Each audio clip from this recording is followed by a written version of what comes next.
കേരളം തിളച്ചുമറിയുകയാണ്. അന്തരീക്ഷത്തിലെ ചൂടിനേക്കാൾ വലിയ രാഷ്ട്രീയ ചൂടിലാണ് 2026 കേരള നിയമസഭാ തിരഞ്ഞെടുപ്പ്. ഇത് വെറുമൊരു തിരഞ്ഞെടുപ്പല്ല, ഇരു മുന്നണികൾക്കും ഇതൊരു ജീവൻ മരണ പോരാട്ടമാണ്. 10 വർഷം കേരളം ഭരിച്ച ഇടതുപക്ഷത്തിന് ഭരണ തുടർച്ചയുടെ ഹാട്രിക് അടിച്ച് ചരിത്രം തിരുത്തിക്കുറിക്കുവാനുള്ള അങ്കത്തട്ട്. മറുഭാഗത്ത് ഇത്തവണയെങ്കിലും അധികാരത്തിലെത്തിയില്ലെങ്കിൽ കേരളത്തിൽ വിലാസമുണ്ടാകില്ലെന്ന് ഉറപ്പുള്ള UDF. കഴിഞ്ഞ 10 വർഷമായി കേരളത്തിലെ വലതുപക്ഷ മാധ്യമങ്ങളും പ്രതിപക്ഷവും ചേർന്ന് സർക്കാരിനെതിരെ തൊടുത്തുവിട്ട ആരോപണങ്ങൾക്ക് കയ്യും കണക്കുമില്ല. ഭരണവിരുദ്ധ വികാരം അലയടിക്കുകയാണെന്നും ഇത്തവണ UDF തരംഗം ആഞ്ഞടിക്കുമെന്നും അവർ സ്വയം വിശ്വസിപ്പിച്ചു. ഈ തെരഞ്ഞെടുപ്പിൽ ആര് ജയിക്കും എന്നറിയാൻ കേരളത്തിലെ ജനങ്ങൾ മാത്രമല്ല, ഇന്ത്യൻ രാഷ്ട്രീയം ഒന്നാകെ ഉറ്റുനോക്കുകയാണ്. ഇതുപോലെ പ്രവചനാതീതമായ ശ്വാസമടക്കി പിടിച്ച് കാത്തിരിക്കുന്ന മറ്റൊരു തിരഞ്ഞെടുപ്പ് കേരളത്തിലെ സമീപകാല ചരിത്രത്തിൽ ഉണ്ടായിട്ടില്ല. തിരഞ്ഞെടുപ്പ് അടുത്തതോടെ പതിവ് പോലെ സർവേകളുടെ പെരുമഴയാണ്. ചാനലുകൾക്കും പത്രങ്ങൾക്കും സ്വന്തമായി സർവേകൾ.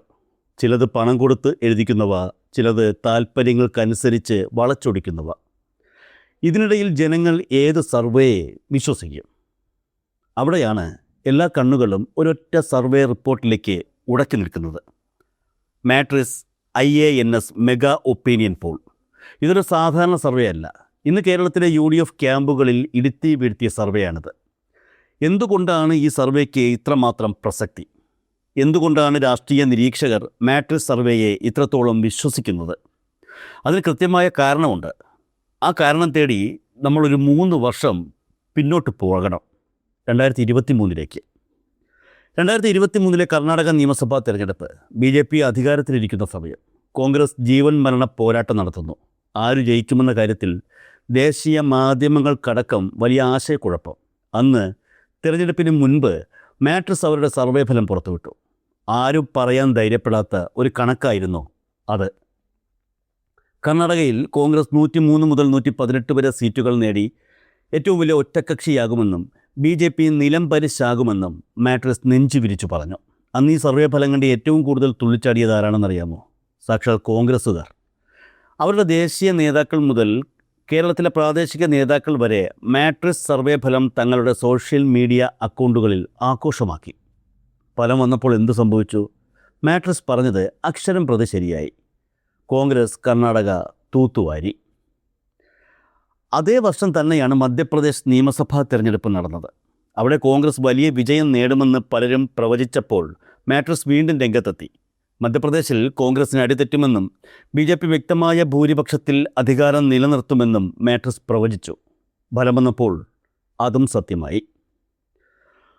വോട്ടർമാരുടെ പൾസ് കൃത്യമായി അറിയാൻ കഴിയുന്ന, തരംഗങ്ങളെ മുൻകൂട്ടി കാണാൻ കഴിയുന്ന ഏജൻസിയാണ് മാട്രിക്സ് എന്ന് അവർ തെളിയിച്ചു. കോൺഗ്രസ്സുകാർക്ക് മാട്രിക്സിനെ അത്രയ്ക്ക് വിശ്വാസമായിരുന്നു. ഇനി 2026 വരാം. കർണാടകയിലും മധ്യപ്രദേശിലും കൃത്യമായ ഫലം പ്രവചിച്ച അതേ മാട്രിക്സ് IANS ഏജൻസി കേരളത്തിൻ്റെ മണ്ണിലേക്ക് വന്നിരിക്കുന്നു. 2026 മാർച്ചിലെ അവരുടെ ലേറ്റസ്റ്റ് ഒപ്പീനിയൻ പോൾ പുറത്തു വന്നിരിക്കുകയാണ്. എന്താണ് മാട്രിക്സ് കേരളത്തെക്കുറിച്ച് പറയുന്നത്? നെഞ്ചിടിപ്പോടെയാണ് ഇരു മുന്നണികളും ആ കണക്കുകൾ കേട്ടത്. കേരളത്തിൽ ഇഞ്ചോടിഞ്ച് പോരാട്ടമാണ് നടക്കുന്നത് എന്ന് മാട്രിക്സ് പറയുന്നു. എന്നാൽ ആർക്കാണ് മുൻതൂക്കം? മാട്രിക്സിൻ്റെ കണക്കുകൾ പ്രകാരം കേരളത്തിൽ LDFന് നേരിയ മുൻതൂക്കമുണ്ട്. അതെ, നിങ്ങൾ കേട്ടത് ശരിയാണ്. 10 വർഷത്തെ ഭരണത്തിന് ശേഷവും ഇടതുപക്ഷം കേരളത്തിൽ വീണ്ടും അധികാരത്തിലെത്താൻ സാധ്യതയുണ്ടെന്ന് മാട്രിക്സ് പ്രവചിക്കുന്നു. ആ കണക്കുകൾ ഇങ്ങനെയാണ്. ആകെയുള്ള 140 സീറ്റുകളിൽ LDF 61 മുതൽ 71 സീറ്റുകൾ വരെ നേടും. ഒരുപക്ഷേ കേവല ഭൂരിപക്ഷമായ 71-ൽ അവർ എത്തിയേക്കാം. UDFന് ലഭിക്കുക 58 മുതൽ 69 വരെ സീറ്റുകൾ. NDA 1 അല്ലെങ്കിൽ 2 സീറ്റുകളിൽ ഒതുങ്ങും. വോട്ടുകളുടെ ശതമാനം നോക്കിയാൽ അത്ഭുതപ്പെടും. LDFന് 42 മുതൽ 43% വരെ വോട്ട് ലഭിക്കുമ്പോൾ UDFന് 41 മുതൽ 42% വരെയാണ് വോട്ട് വിഹിതം പ്രവചിക്കുന്നത്. കേവലം 1% വോട്ട് വ്യത്യാസത്തിലാണ് കേരളത്തിൻ്റെ ഭരണം തീരുമാനിക്കപ്പെടുക. ഇനി ജില്ലകളും മേഖലകളും തിരിച്ചുള്ള കണക്കുകൾ കൂടി നോക്കാം. 48 സീറ്റുകളുള്ള മലബാർ മേഖലയിൽ ഇടതുപക്ഷത്തിൻ്റെ ചെങ്കോട്ടയ്ക്ക് ഒരിളക്കവും തട്ടിയിട്ടില്ല. അവിടെ 22 മുതൽ 26 സീറ്റുകൾ വരെ LDF നേടുമെന്നും UDF 19 മുതൽ 21 വരെ സീറ്റുകളിൽ ഒതുങ്ങുമെന്നും സർവേ പറയുന്നു. എന്നാൽ 44 സീറ്റുകളുള്ള മധ്യകേരളത്തിൽ UDF നേരിയ മുന്നേറ്റം നടത്തും. അവിടെ UDF 21 മുതൽ 26 വരെ സീറ്റുകൾ നേടുമ്പോൾ LDF 17 മുതൽ 20 സീറ്റുകൾ വരെ നേടും. കളി മാറുന്നത് തെക്കൻ കേരളത്തിലാണ്. 48 സീറ്റുകളുള്ള തെക്കൻ കേരളത്തിൽ LDF ആധിപത്യം തുടരും. 22 മുതൽ 25 സീറ്റുകൾ വരെ അവിടെ LDF നേടുമ്പോൾ UDFന് പരമാവധി ലഭിക്കുക 22 സീറ്റുകൾ മാത്രമാണ്. ഈ കണക്കുകൾ നൽകുന്ന രാഷ്ട്രീയ സന്ദേശം വളരെ വലുതാണ്. ഒന്ന് ചിന്തിച്ചു നോക്കൂ. 10 വർഷത്തെ തുടർഭരണം. ഒരു സർക്കാരിനെതിരെ ഉന്നയിക്കാവുന്ന എല്ലാ ആരോപണങ്ങളും പ്രതിപക്ഷം ഉന്നയിച്ചു കഴിഞ്ഞു. സ്വർണ്ണക്കടത്ത് മുതൽ മാസപ്പടി വരെ കേന്ദ്ര ഏജൻസികളുടെ നിരന്തരമായ വേട്ടയാടലുകൾ, സാമ്പത്തികമായി കേരളത്തെ ശ്വാസം മുട്ടിക്കുന്ന കേന്ദ്ര നയം, ഇതിനെല്ലാം കുടപിടിക്കുന്ന ഒരു വലിയ വിഭാഗം വലതുപക്ഷ മാധ്യമങ്ങൾ.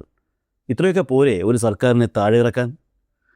ഭരണവിരുദ്ധ വികാരം പറഞ്ഞ് വോട്ട് നേടാമെന്ന UDFൻ്റെ കണക്ക് കൂട്ടലുകൾക്കാണ് മാട്രിക്സ് സർവേ തീയിട്ടിരിക്കുന്നത്. ഇത്രയൊക്കെ പ്രതിസന്ധികൾ ഉണ്ടായിട്ടും, ഇത്രയേറെ കുപ്രചരണങ്ങൾ അഴിച്ചുവിട്ടിട്ടും കേരളത്തിലെ ജനങ്ങൾക്ക് ഇടതുപക്ഷത്തിലുള്ള വിശ്വാസം നഷ്ടപ്പെട്ടില്ല എന്ന് ഈ സർവേ അടിവരയിട്ട് പറയുന്നു. ക്ഷേമ പെൻഷനുകളും അടിസ്ഥാന സൗകര്യ വികസനങ്ങളും ജനങ്ങളിൽ എത്തിക്കുന്നതിൽ സർക്കാർ കാണിച്ച ആത്മാർത്ഥതയാണ് ഈ ഇഞ്ചോടിഞ്ച് പോരാട്ടത്തിലും LDFനെ മുന്നിൽ നിർത്തുന്നത്. UDF ക്യാമ്പിനെ ഇത് അക്ഷരാർത്ഥത്തിൽ ഞെട്ടിച്ചിട്ടുണ്ട്. അവർക്കൊപ്പമുണ്ട് എന്ന് അവർ വിശ്വസിച്ച ഒരു ജനത ഇപ്പോഴും ഇടതുപക്ഷത്തിനൊപ്പം നിൽക്കാൻ തയ്യാറാകുന്നു എന്നത് അവർക്ക് ഉൾക്കൊള്ളാൻ കഴിയുന്നില്ല.